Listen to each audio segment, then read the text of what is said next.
Trump's strikes on Iran's nuclear sites, background, legality, and policy implications, Part 3.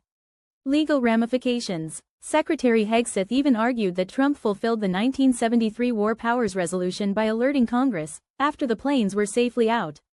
Critics counter that the resolution's 48-hour notification requirement and 60-day limit were flouted.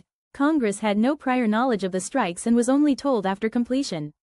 As Joshua Hutter, of Georgetown University, observes, modern practice is a tangle of overlapping authorities, where each branch claims some say.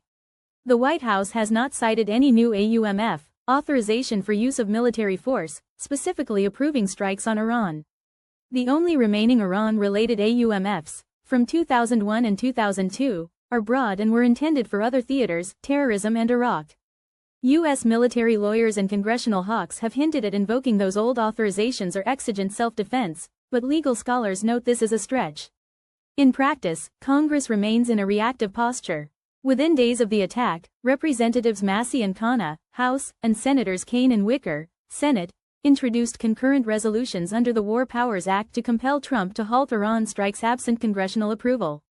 But with Republicans controlling Congress, and Trump likely to veto, the fate of those measures is uncertain. As Mark Cancian of CSIS notes, the norm has become that an AUMF passed by Congress is treated as a modern declaration of war, yet none was sought this time. In sum, the U.S. action sits in a constitutional gray zone. Past presidents, from Reagan to George W. Bush, have sought to frame military operations as exercising art. Two powers, often using older AUMFs as cover.